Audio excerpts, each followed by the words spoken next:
Sainte-Rose, petit village de pêcheurs guadeloupéens, est grâce à sa situation géographique le meilleur endroit pour aller à la découverte de la mangrove. Ici, les pêcheurs organisent régulièrement des visites en jet ski, bateaux et autres canoës. Et depuis quelques années, la mangrove est devenue un haut lieu du tourisme. C'est un haut lieu du tourisme guadeloupéen, c'est une zone protégée qui fait partie de la réserve de biosphère qu'on a en Guadeloupe. Ça fait aussi partie des 7 réserves et parcs qui existent en Guadeloupe. Et bien sûr, ça s'inscrit dans la logique de tourisme de développement durable. La mangrove occupe près de 10 000 hectares, principalement répartis sur le littoral du grand cul-de-sac marin. La diversité de sa faune et de sa flore a fait naître un tourisme très consciencieux. Jusqu'à présent, en Guadeloupe, on faisait du tourisme où on regardait les doudous, le joli sable blanc, la mer turquoise. Et en fin de compte, on a pris conscience de l'élément nature à travers la mangrove, où on s'aperçoit que c'est une véritable nurserie, un élément de vie exceptionnel. Et on peut aborder tout aussi bien des endroits paradisiaques en passant par la mangrove. Et on observe donc toute la faune et la flore. On a des poissons, on a des oiseaux. Donc c'est vraiment un monde exceptionnel. Pour faire 8000 km, on s'est dit, on a envie de découvrir autre chose, quoi. Et parce que la plage, non, c'est pas trop notre truc. Et là, découvrir la faune et la flore, c'est extra, quoi. On en prend plein les yeux. Et c'est vrai que cette mangrove a été fortement attaquée par une urbanisation très très forte.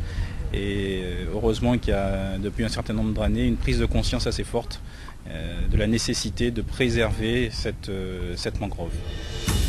Pour préserver cet espace naturel, générateur de vie végétale et animale, la Guadeloupe rachète ces espaces pour en faire des lieux privés et protégés. Alors, le conservatoire du littoral, pour remplir sa mission qui est de préserver les espaces naturels, est devenu un opérateur foncier en fait. On achète les terrains pour les protéger. Il y aura toujours des gens qui souhaitent se faire bronzer, bon, ma foi, c'est pas plus mal, mais rester toute la journée couché sur le sable, bon, ça n'intéresse plus grand monde. Et de plus en plus, les gens sont devenus curieux, heureusement, et ils ont envie d'aller voir un petit peu ce qui se passe autour d'eux.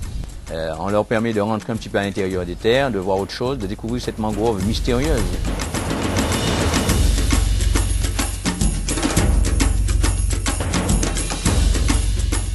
La mangrove représente une forêt importante. C'est une zone de reproduction essentielle pour les poissons, pour les crustacés, crabes, langoustes, etc. C'est une zone, parce que c'est une zone riche en matière organique, c'est une zone aussi de récréation.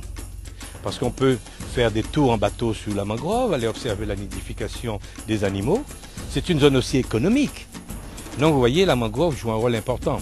Pendant longtemps, quand on lit les anciens chroniqueurs, qu'il s'agisse du père Labat ou du père Duterte, on apprenait que c'était des zones insalubres qu'il fallait impérativement combler.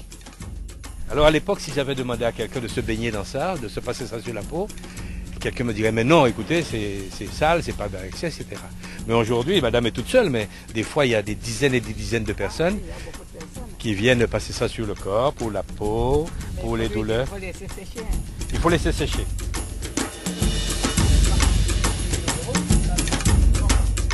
Au fil des ans, la mangrove est devenue un enjeu économique, touristique et environnemental. Aujourd'hui, la mangrove s'inscrit fortement dans le paysage guadeloupéen et international. Un site comme celui du Grand Cul-de-Sac marin a été classé réserve naturelle en 1987 et fait partie aujourd'hui du patrimoine mondial de l'UNESCO.